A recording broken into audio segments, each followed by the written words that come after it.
Shalom.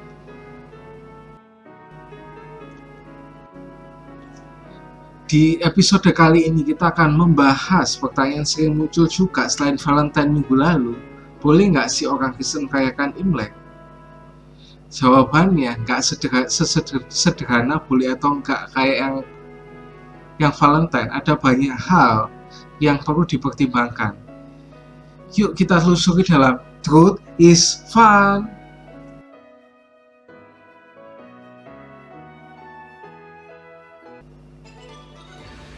Nah, sebelum kita jawab boleh atau tidaknya, kita harus paham dulu latar belakang kenapa pertanyaan ini muncul. Imlek punya akar budaya dan tradisi Tionghoa yang sangat kuat. Ada elemen sejarah, simbolisme, bahkan praktik-praktik yang dulu berkaitan dengan kepercayaan tradisional. Banyak tradisi Imlek yang tidak netral secara budaya, tapi bisa bertemu atau bersinggungan dengan nilai-nilai iman Kristen. Beberapa tradisi bisa jadi cuma budaya ya, tapi ada juga yang beragama kepercayaan lama, misalnya harapan keberuntungan atau cuan, spiritual, pemaknaan atau dewa-dewa kecil, dan juga praktek-praktek lain seperti pemujaan orang mati yang buat Kristen bertanya-tanya juga, apakah aku boleh ikut menyembah ke berhala? Apakah aku akan ikut menyembah berhala jika aku ikut perayaannya?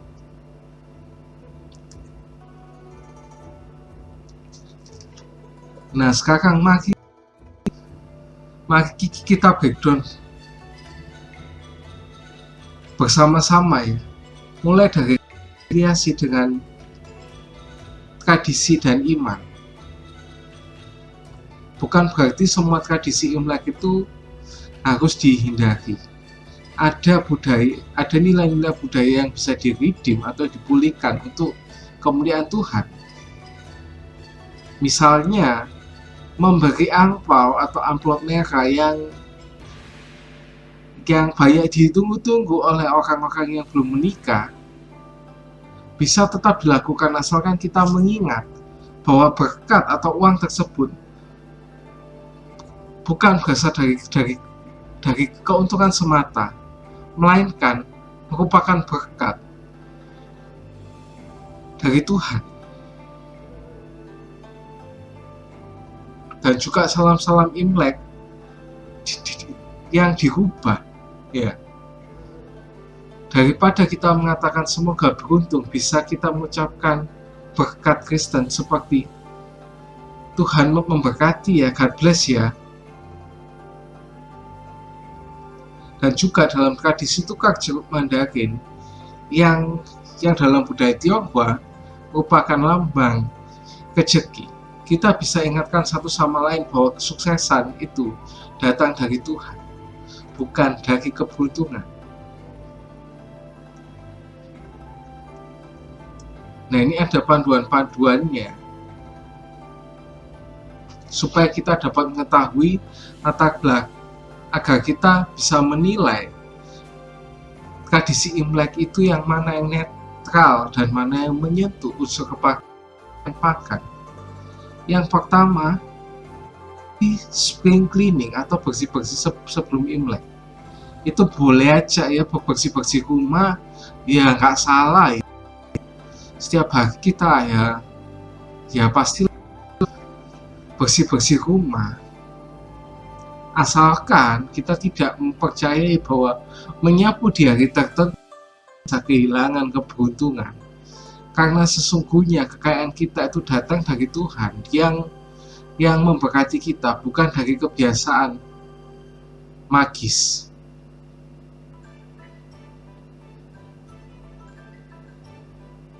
Terus yang berikutnya, makan hidangan prosperity yusheng yang merupakan makanan seperti salad itu ya.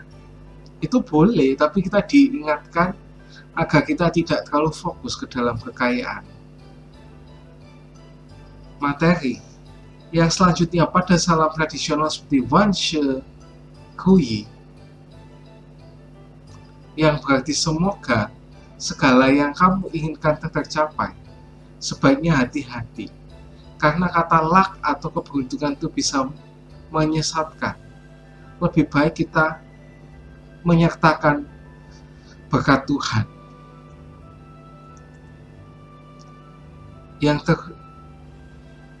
Yang selanjutnya, untuk buah jeruk mandarin dan makanan Imlek lain yang teridentik dengan keberuntungan, kita tak bisa menikmati sambil mengucap syukur kepada Tuhan. Asalkan itu yang gak dipersembahkan ke dewa-dewa, ke Kuan Im atau ke siapa itu ya, ke kongco-kongco itu ya. Asalkan gak dipersembahkan ke mereka ya nggak masalah. Terus mengenai tradisi Feast, mungkin kalau di Indonesia nggak sampai kayak gini ya, tapi mungkin kayak di China, di Malaysia, Singapura, mereka mungkin mengadakan kayak gini, kayak Feast itu. Apa sih Feast itu? Kayak kita melakukan perjudian, minuman keras, pesta yang berlebihan. Maka itu orang Kristen perlu waspada, karena tubuh kita adalah bait Roh Kudus. Yang selanjutnya yang paling penting dan banyak orang Kristen nggak ngerti, yaitu tentang penghormatan leluhur ya. Nenek moyang kita, kongco-kongco, makco-makco, dan juga sebagainya itu. Kalau ada elemen pemujaan, orang Kristen bisa menjelaskannya dengan hormat. Kenapa mereka memilih untuk tidak ikut bagian dari pemujaan tersebut, tapi kita tetap bisa menghormati leluhur dan tradisi keluarga. Maksudnya menghormati leluhur itu kita kenal ya, kayak teladan-teladannya, kebaikan-kebaikannya dia gitu ya. Yang terakhir,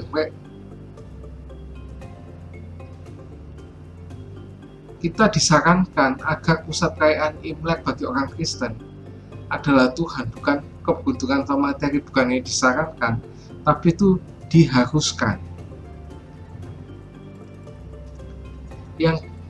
Yang selanjutnya, kita dalam yang menebus tradisi.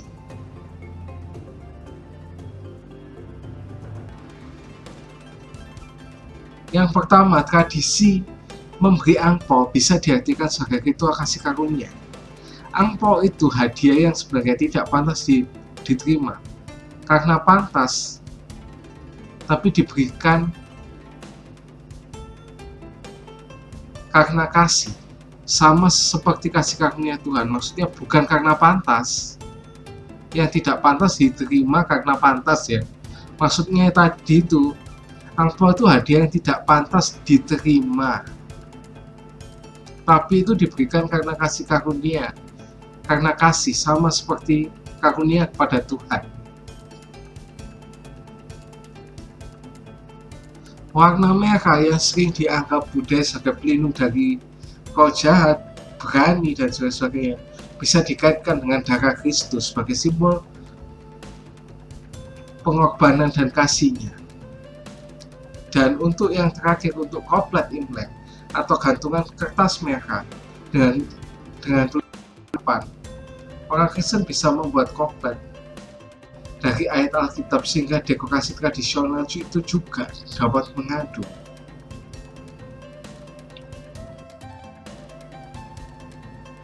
pesan-pesan iman.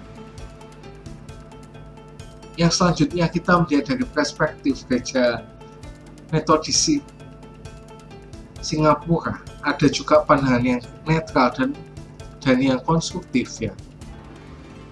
Yang pertama, perayaan Imlek itu bisa jadi sarana rekonsiliasi dan persekutuan keluarga yang secara Kristen relevan sebagai cerminan persekutuan di dalam Tuhan.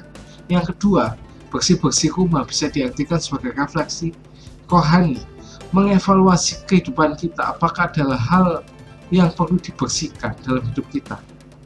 Yang ketiga, beli baju baru untuk Imlek bisa menjadi ungkapan syukur atas penyediaan Tuhan dalam hidup kita.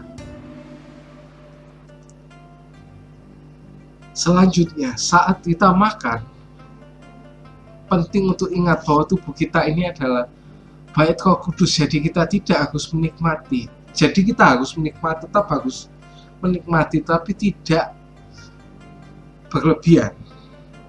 Next, memberi angpau.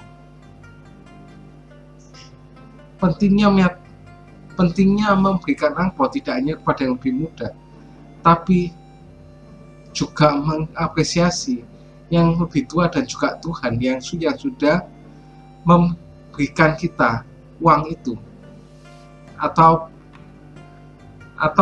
berkat itu kepada kita. Terus mengenal leluhur. Meski orang Kristen tidak menyembah leluhur, kita tetap bisa menghormati terutama leluhur rohani seperti pendeta, misionaris, dan tokoh iman. Dan juga yang terakhir, ada doa khusus Imlek dalam tradisi Metodis. Mengucap syukur kepada Tuhan atas keluarga, leluhur, dan pemeliharaannya serta berkat pertobatan dan kesaksian selama perayaan maksudnya.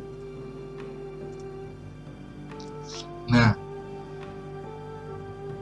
jadi boleh nggak sih orang Kristen merayakan Imlek? Jawabannya boleh dengan catatan, nggak terus diikuti mentah-mentah. Kita perlu memilah-milah mana tradisi yang netral, mana yang perlu dikontekstualisasi, dan mana yang bisa kita ubah maknanya agar bisa selaras dengan iman. Dan ini ada beberapa prinsip penting. Yang pertama, discernment. Pahami asal-usul tradisi Imlek agar bisa membedakan budaya dari unsur kepercayaan yang bertentangan dengan ajaran Kristen. Yang kedua, redeem budaya. Banyak Imlek yang bisa dipulihkan, yang artinya bisa menjadi Kristen, seperti angpau sebagai kasih karunia, koplet dengan ayat Alkitab, dan juga lain-lain. Yang ketiga, fokus kepada Tuhan. Perayaan Imlek bisa menjadi momen syukur kepada Tuhan, bukan semata soal keberuntungan atau kekayaan materi. Kehidupan Kristen yang konsisten selain perayaan Imlek. Selain perayaan Imlek, iman Kristen harus tercermin dalam hidup kita sehari-hari. Bagaimana kita memperlakukan orang tua, bagaimana kita berbagi, dan bagaimana menjaga tubuh mereka. Dan yang terakhir, kesaksian.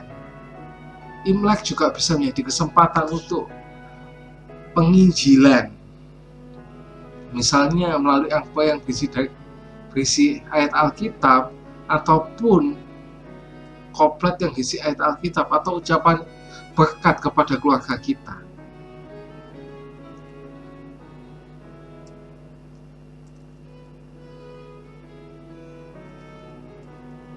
Nah, jadi merayakan Imlek itu bukanlah masalah selama kita menempatkan Kristus sebagai pusat budaya. Nah, budaya itu bisa dirayakan, tetapi iman tetap nomor satu.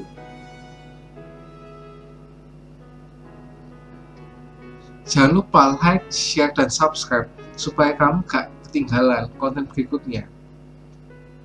Thank you sudah nonton sampai akhir.